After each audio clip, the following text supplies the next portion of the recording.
Hi, the exercise I'm introducing today for dorsiflexion is concentric resistance band dorsiflexion exercise. It is an open kinetic chain exercise. The patient is on the long sit position with the TheraBand hooking up on the foot while the other end attaches to the wall. Patient dorsiflexes his foot to improve the strength of the dorsiflexion muscles, just like what I did in the video.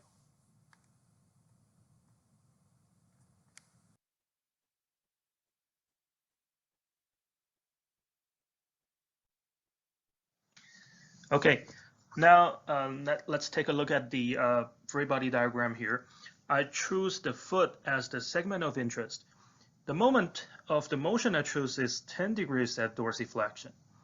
The forces on the diagram are resistance force, which I wrote it as Fr, the muscle force, Fe, joint reaction force, Fj. Since the motion is in gravity minimized position, the gravity is disregarded here. Because the foot is pulling the band towards the body, the winning force or the effort force is the muscle force. The forces that create torques are the resistance force and the effort force. And also I want to talk about a little bit more about the moment arm here. The moment arm of the resistance force, as you can see, I marked as MAR, is from the TheraBand attach point to the ankle joint. And the moment arm of the effort force, I marked as MAE, is from the muscle attachment point to the ankle joint. For this case, I set MAR equals to 2 MAE. Here, given this is a concentric movement, the effort force is between the resistance force and the fulcrum. This lever is the third class lever. The osteokinematics of this motion is on the sagittal plane, and the joint rotates about the medial lateral axis. The arthrokinematics of this motion is that at the talocrural joint, which is a condyloid joint,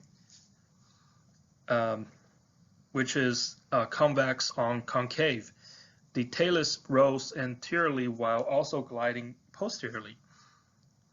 The resistance force here is the tension created by the TheraBand, and the effort force is the muscle force from the dorsiflexors.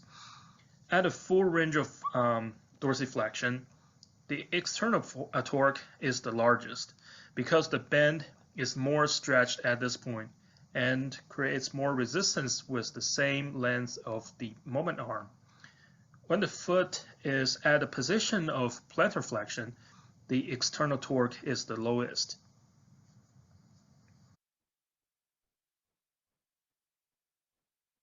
All the analysis I made just now are based on the following assumptions. First one, I assume the motion occurring in a single plane, so it is a 2D analysis. Second, all the segments are rigid.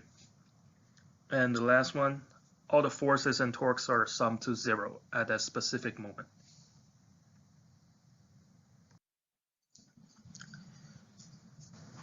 If you like to increase make the whole exercise more difficult, I have following ways to increase the difficulties by increasing the resistance force.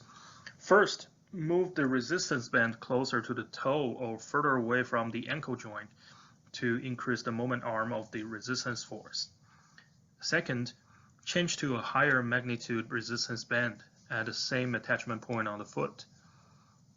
The third one is at time of muscle contraction.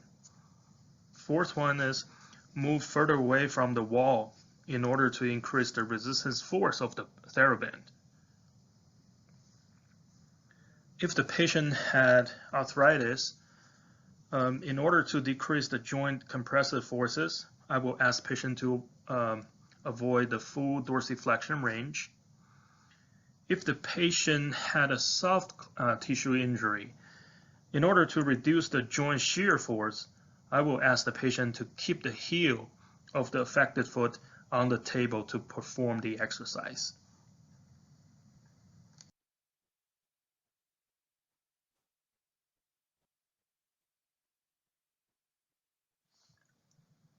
So here we've got a very similar exercise to the one we just did. The big difference is that we are focusing on the eccentric portion of the movement. As you can see, the resistance band is pulling the foot segment to the right into plantar flexion, and my dorsiflexors are working to counteract this. This is an open chain exercise in the sagittal plane, rotating about the medial lateral axis. This is also a third class lever at the talocrural joint. The talus rolls posteriorly while also gliding anteriorly. Next, we'll look at my free body diagram.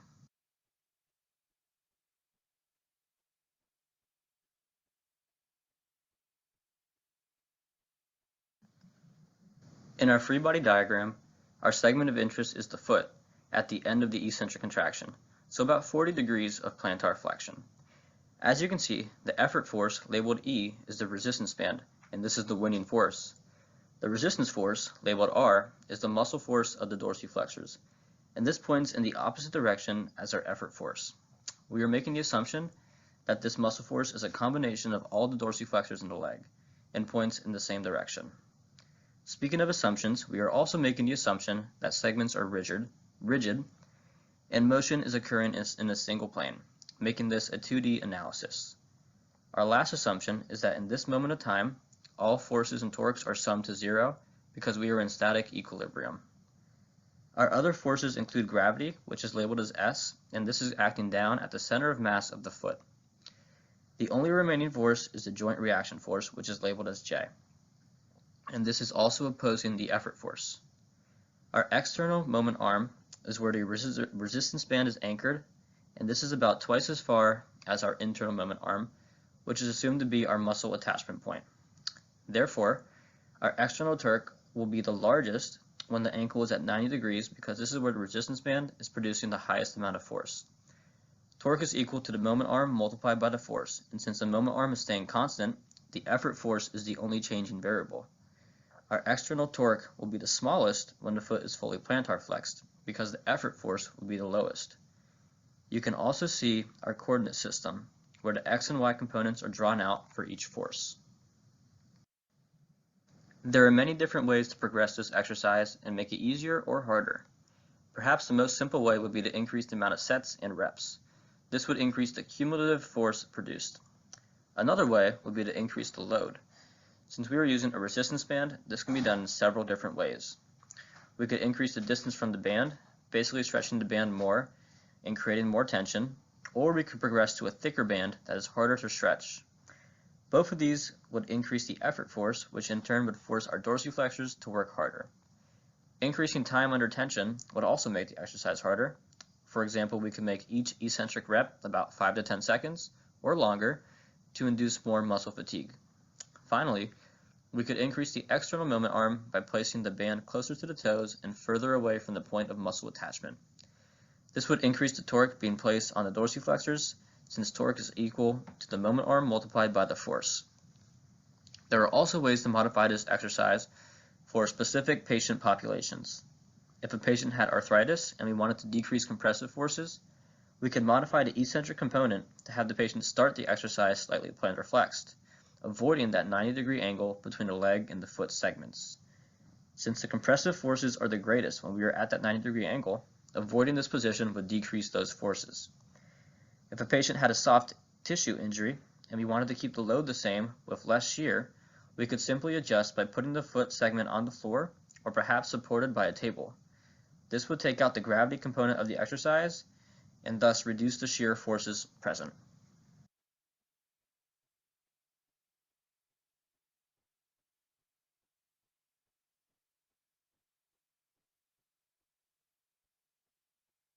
The exercise is dorsiflexion forward lunge. The exercise starts with a half kneeling position. The non-kneeling foot has to stay on the ground the whole time, especially the heel. Lean body forward and aim the knee at the fifth toe. After reaching the end range, bring body back into a starting position while squeezing the dorsiflexor muscles.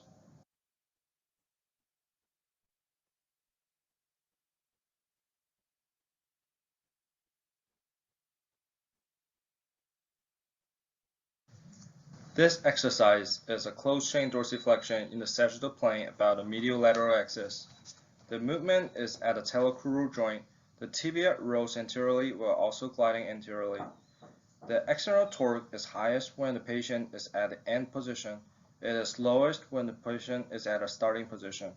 The moving part of the exercise is the tibia, so we focus on the tibia. Here are the assumptions for the free body diagrams. Motion occurs in a single plane, and it is a two-dimensional analysis. The muscle force drew in the diagram represents the sum of all dorsiflexor muscle force. Segments are all rigid. All forces and torques are summed to zero. Internal moment arm represents when the muscle attached to our segment of interest. According to the free body diagram, it is a second-class lever because the resistance force, gravity, is between the effort force and the fulcrum.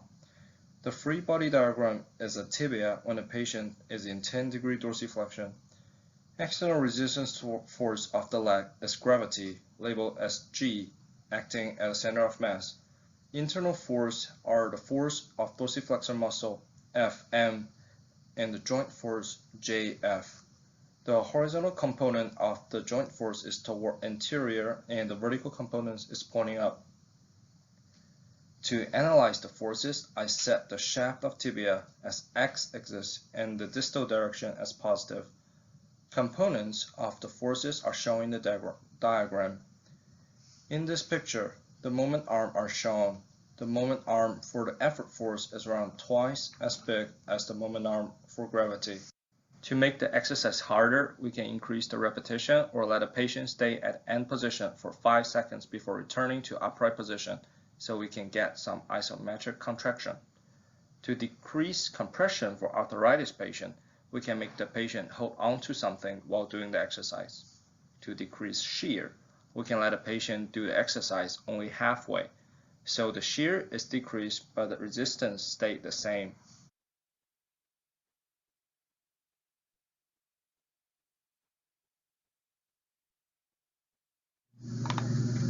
This exercise is called seated kettlebell dorsiflexion.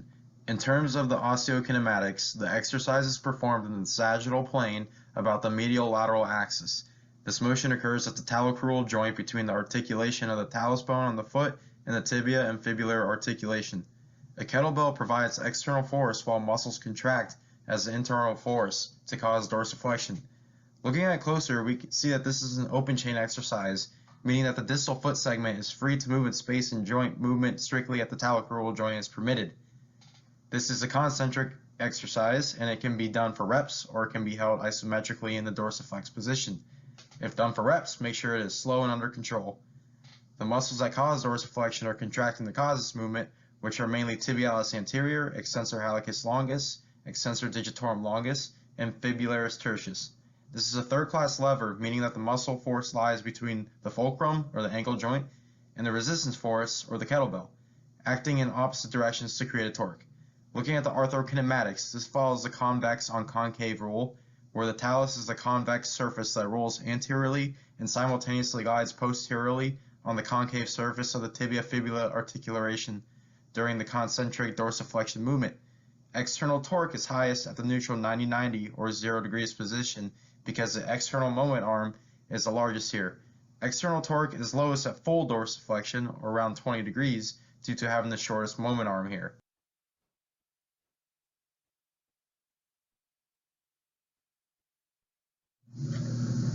We are looking at a still shot of ankle dorsiflexion at 10 degrees of dorsiflexion relative to the horizontal plane. The segment of interest for this free body diagram analysis is the foot segment, about the instantaneous axis of rotation of the talocrural joint. A coordinate system is established showing the positive x and y directions, making note that the counterclockwise torque rotation created during dorsiflexion is the positive direction. The resistance force, labeled R, is the force imposed by the kettlebell hanging onto the distal foot. Another form of resistance up to the movement is the segment weight or gravity, labeled S, which does not play as much of a factor compared to the kettlebell resistance force. This force is the weight of gravity acting at the foot segment center of mass. The muscle force, labeled M, is the greatest force that creates the positive torque, as indicated by the magnitude of its resultant vector, which is the force created by the dorsiflexing muscles in a concentric contraction. The joint reaction force, labeled J, typically opposes the largest force, so the muscle force here, but is influenced by the other forces as well, which is why the vector is not perfectly parallel against the muscle force. Each resultant vector is accompanied by x and y components, with the y components ultimately resulting in the torque, and x components being negligible because they pass through the axis of rotation. The muscle force moment arm is the shortest, followed by the segment weight moment arm being about twice the muscles, and then the resistance moment arm being about 4 times the muscle moment arm. Assumptions I am making here include the motion occurring in a single plane, so it is a 2D analysis. The muscle vector is a combination of all dorsiflexing muscles acting as one. All segments are rigid. All forces and torques are summed to 0 to achieve static equilibrium. These are the exact magnitudes of the force vectors, and these are the exact directions in a two-dimensional plane that these vectors are oriented to.